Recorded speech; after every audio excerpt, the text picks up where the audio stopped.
We're here with City Council at Large candidate Kevin Jourdain, who actually was a city councilor some years ago, and he's running again. We have a set of questions to ask each candidate who's running for the city council, whether they're an incumbent or a new candidate. Thank you for being with us, Kevin. Mr. Jourdain, I'm sorry. Let's Kevin's start. mine. Thank you. Let's start with what are your top priorities as a candidate? Oh, that's a great question. First off, Natalia, thank you for doing this, and just thank you for everything you do at Holyoke Media. It's really great to get the word out to the citizens on civic engagement. It's really, really important. Thank you. Well, a number of things. You know, it's kind of funny. I will say when I first ran for city council in 1993, my motto was "Time for a change." And after I was on the city council for quite a number of years, my slogan became "There's no substitute for experience." This year's message is sort of a blend of the two of those. You know, we definitely need change, but we also need experience. And I would say that myself as a candidate, I try to give, hopefully, to the citizens when they go to vote, the best of both worlds. First thing I want to do as a priority is to reintroduce myself to the citizens of Holyoke again. It's been a few years since I've been out of city council, but I want to, remind them that I had 24 years of successful experience on the city council, both as an at-large councilor and as a ward councilor. For 6 years, I was also elected as the city council president. I've been really deeply committed to public service and giving back to Holyoke. I've served in a lot of different capacities in volunteering and in community service. Currently, I'm the chairman of the Holyoke Water Commission. I volunteer at the Holyoke Soldiers Home as a member of the Board of Trustees. Yesterday, we just selected a new superintendent to lead that institution. So we're really excited about that and getting them back on track. I've served as a trustee at Holyoke Community College, as you well know. I've served on the advisory board for the Pioneer Valley Transit Authority. I've served on the board of supervisors of the Thomas J. O'Connor Animal Shelter. It's just who I am. I've worked for many years in youth sports, particularly as a baseball umpire. As a lifelong Holyoker, this community has given me so much, it's given my family so much. When the first Jourdains emigrated from Canada in the 1870s to come to Holyoke, this city has really been part of who we are as a family, and certainly as who I am. And Holyoke runs deep in my roots. And this city has offered me such amazing things. I've had an opportunity to get a bachelor's degree from UMass, an MBA from Anna Maria College, a law degree from the Massachusetts School of Law in Andover. I've gone on to have a great, amazing professional career. I worked in state government for many, many years. I also have now worked in the private sector for many, many years as a healthcare executive for multiple national healthcare organizations. I also have a small part-time law office here in Holyoke. So I've seen all sides, and my goal and my priorities as a candidate for city council at large is to, talk to people about, who I am and that I'm worth somebody, hopefully worth one of their 6 votes. And I'm very passionate about Holyoke, and I'm very optimistic on its future. So those are kind of the priorities I want to talk about coming into the election in November. Well, let's talk about that then. So if you're elected city councilor at large, what would be some of your priorities? Yeah, well, for sure, number one is I would like to resume my role as a fiscal watchdog in the city. I'm very concerned about making sure we stabilize the city budget, making sure that we're being responsible with the money that's been entrusted to our care from the citizens. They work very hard to earn it and to give it to us. We need to make sure we're doing our part. Holding the departments accountable for their budgets, making sure that the quality of services that the citizens are receiving are of highest quality. Making sure things like, some of these things that I've been very concerned about watching, like, our negative free cash or grants that we say we're supposed to be collecting, but then we don't. And then it's taken away from our free cash and money that we need for important vital programs. later are being taken away from us. I want to make sure that we keep Holyoke an affordable place to live. I'm really concerned about Holyoke having the highest residential tax burden in Massachusetts. It's squeezing people out. And there's got to be some place in Massachusetts where you can go and raise a family when you're not the wealthiest family in the world, okay? There's got to be places for everyone at the table. I'm concerned about making sure the sewer rates that once were the lowest in Western Massachusetts, which are now going on being the highest, that we protect our seniors, our working families. They need somebody to be an advocate for them. So certainly all of that, I'm very concerned about. I'm really concerned about the direction in terms of the cost too. I mean, we've doubled taxes in this city in the last 20 years. As a matter of fact, I think a lot of people don't realize how much they've gone up. For example, we have gone up more in taxes in the last 20 years in Holyoke than we did in the first 150 years of Holyoke as a community. Just to give people a sense of it, people, our seniors, our working families and folks, these people are paying their fair share. And I don't think they really can be squeezed for much more. As I mentioned about stabilizing the budget, I'm also concerned about some of the other avenues that we normally can count on. You know, we've squeezed out all the excess levy capacity. There's really no more room to grow the taxes because we keep going up. They keep going up on property values to get more taxes out of folks, but that can only go on for so long. And what are we going to do when there's a potential market correction, right? We've seen that in 2008 and 9. We need to be prepared for that. That's inevitable. That's going to come. Is Holyoke ready for that? So then you think about, you know, what are we doing with the stabilization fund? Yes, it's there, but it should be noted that there hasn't been a deposit into that account in 20 years, okay? We created that account in the 1990s after the city bottomed out financially in 1991. I'm very concerned that no money is being put away for a rainy day. And if we're using up all of our levy capacity so that when the next residential home, you know, everything's great and everything keeps going up and up and up, but we know it's like the stock market. Eventually there's going to be a regression to the mean. There's going to be a correction. And when that happens, is this city poised to do that? We need to be smart financially. Part of that also is capital planning. I'm very concerned that we don't have a concrete plan ready for our future needs and the future needs of our children. You know, are we putting the resources aside so that we're prepared? You know, I've been very proud to be part of a number of capital projects in the city of Holyoke. New police station, fire station, our library, our water facilities, sewer facilities, our senior center, community field, many park projects. I've been very involved in that, and I want to make sure we're preparing for those things for the future.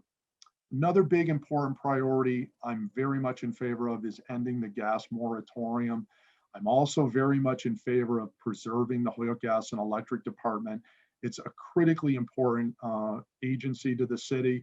Jim Lavelle is doing a fantastic job, as well as his team. And I'm really concerned that we're taking short-sighted gains. And I'm also concerned that we're not considering what's going to happen to residents when thousands and thousands of them could be potentially losing their gas service. And this seems to be the talk I'm hearing from some. Who's going to pay for that?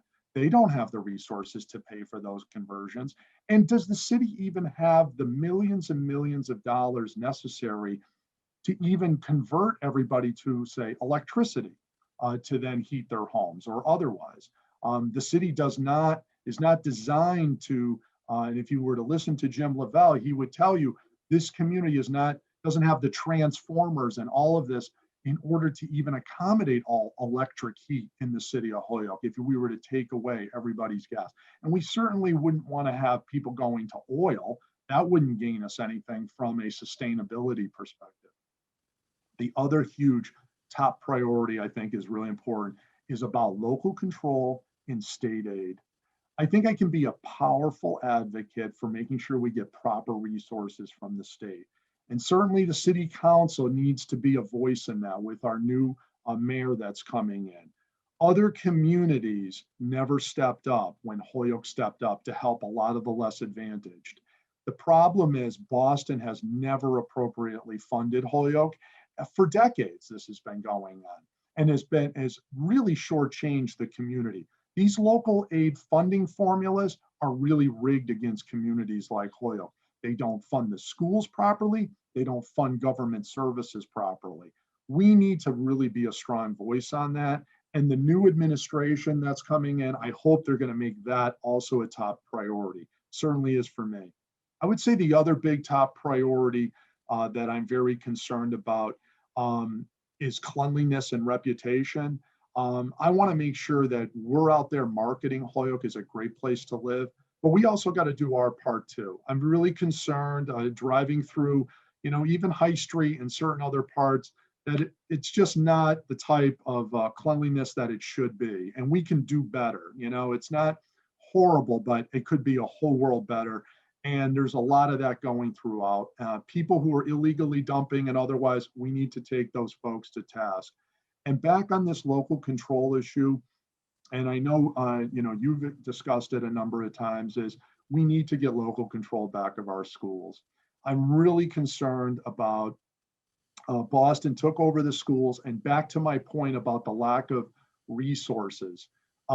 Here they came in and really have never provided any additional money. They wanted to be in charge. They wanted the keys to the vehicle. They're in charge. And unfortunately, they don't really have a great deal to show for it. 6 years in, where are we? We're really not much better off.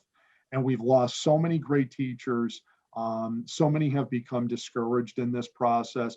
And really at this rate, what are we going to be under local state control for 20 more years? There's not even a trajectory of these are the hoops you have to jump to even get local control. That's not even part of the discussion at this point. I think we need to have a very in-depth conversation to hold Boston accountable, to say, you want to be in charge? Okay, great. Where's the resources? Because we need a lot more help in the homes. We need a lot more outreach to families to talk about why aren't the scores the way they should be? What resources do families need to help the kids? And I'm just worried that, here they came in 2 years ago and said, the biggest problem facing Holyoke is the school buildings. That's not the biggest problem facing the Holyoke Public Schools. The Holyoke Public Schools suffer from a lack of financing. They also suffer from a lack of family support and community support for these kids, making sure that they have the individual attention and the keys to success that they need. It's what's going on in the buildings, not the buildings themselves that are the main problem. And oh, by the way, when they did want to propose that, they wanted to spend Holyoke money, weren't going to provide the type of resources. As a matter of fact, our 80% local aid dropped quickly to 55%. As if Holyoke could, on top of us having the highest residential tax burden, that is total tax bill divided by the per capita income of the average Holyoker, that they could afford another $75 million, which was going to be the Holyoke share. We can't afford that. Our residents can't afford that. And the state knows that. It was a setup. And luckily, 2/3 of the voters voted last time to say, no, Boston, great idea. We're all supportive if you want to do that. You took it over. Time to pony up the money.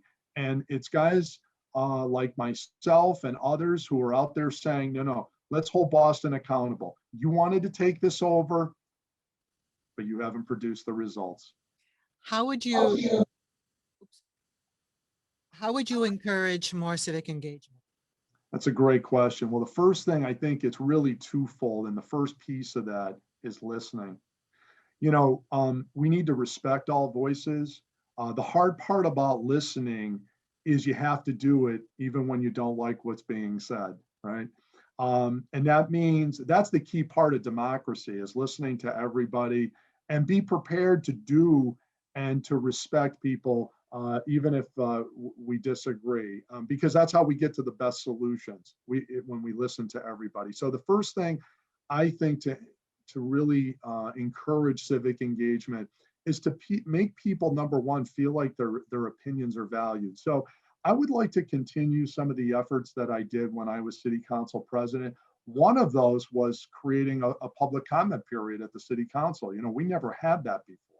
Now we have really historic amount of public input at city council level and at committee meetings. We have an ability to now to listen to way more than when I first got on the city council in 1994. It would be very rare for a citizen who didn't have official business before the city council to be heard. Now we hear a lot more of that public comment. The other thing I would think is we need to inspire. We want to have civic engagement. We, the leaders, those of us, many of whom have been successful and have turned out okay, we need to go back and give back. Okay. You know, I even think of myself, you know, I grew up in a single mom household, very, very poor, lived in public housing. And that message is one that I want to get out there to other young people, that, you know, you can make it. You got to work your tail off to do it. You probably have to work twice as hard as some kid from an affluent family, but it can be done. And it can be done right here in Holyoke. And if you do that, and you're willing to put that in and get that message, you can be, the world is your oyster. You can do anything coming out of this great city. And one of the things that you have to do is pay it forward, and you have to give back. You know, I've had a lot of people say to me, Kevin, what are you thinking? Why do you want to go back on the city council? You know, you were on there for 24 years. Why do you know, all the time, all the hours, all the effort, why do you get involved in this? I have a lot of other professionals, you know, who say, gee, you know, one, I don't have the energy, you know, that you have, but number two is it can be contentious. It can be a lot of time away from your family. It's because I really believe in these principles, because I owe it to the next generation for the people that have given me so much in this community. So civic engagement starts with giving it back. And I want to listen, because I don't have by any means a monopoly on all the good ideas. That's for sure. I need all the guidance and help from everybody in this community to do a good job in this role. And then also do my part to really inspire young people to get involved. And I think if we do that, and because this is their city, right? I mean, at some point, they're going to grab these reins and they're going to be running the show. And look at Alex, you know, Morris, our former mayor, such a young guy. I know myself, I was the youngest guy ever elected at large as a city councilor. And, you know, we need the young people to step up. They're our future. What are some of the most pressing issues facing businesses, and how would you work to resolve them, or how do you propose to resolve them? Yeah, well, there's quite a number. Some of them are much bigger than Holyoke, obviously, but they're important to note. The regulatory environment. We in Holyoke need to emulate that too, be reasonable with our businesses, but there's a lot on these businesses today. You know, there's a lot going on nationally and internationally.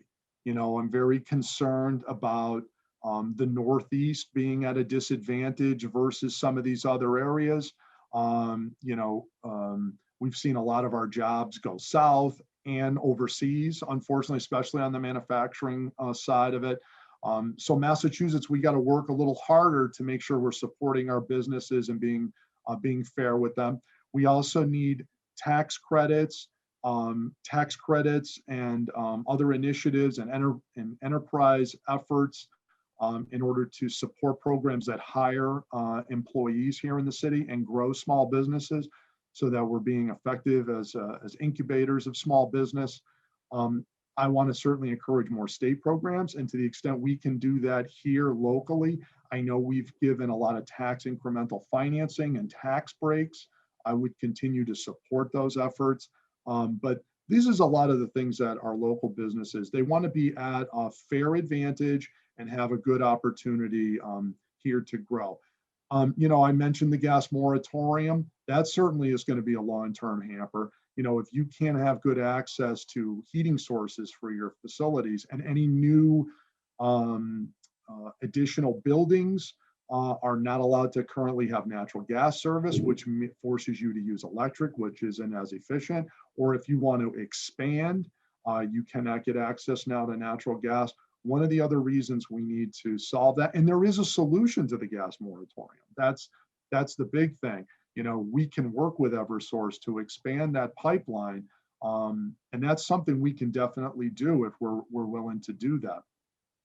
So I would say the cost of doing business is very concerning to the business community today. And they want to be at a level playing field. And I think if we can do that, as well as doing our part through economic development, to encourage people to come to Holyoke to say, we are open for business. We have a great location. We have great access to utilities at a very fair price. We have very fair square footage lease rates that one can get, or ownership rates. And I think if we can get that message out and advertise that more, that's going to be a huge help to our businesses. And finally, what is working well in the city, or what has worked well in the city of Holyoke? Well, one of the things that I was really, really pleased to see come to a nice fruition is the receivership program that was started when I was city council president. And over the last 4 years that I haven't been in office, I'm really impressed with the model that they've taken on and the leadership that the city's done with that. And they've really turned around a lot of these, particularly dilapidated single family homes, dilapidated 2-family homes in a lot of neighborhoods.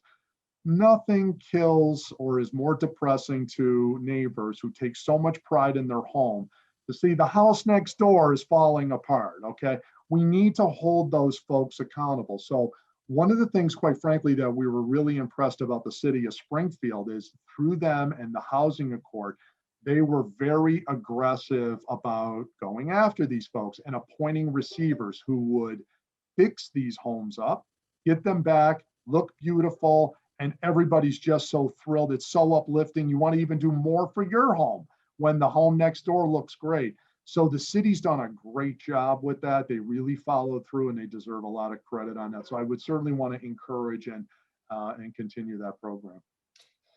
Thank you. Let's start again. Thank you very much, Kevin Jourdain, a candidate for city councilor at large. Thank you so much, Natalia, and I would really appreciate people considering me in November for one of their 6 votes for city council at large. Thank you so much for this time.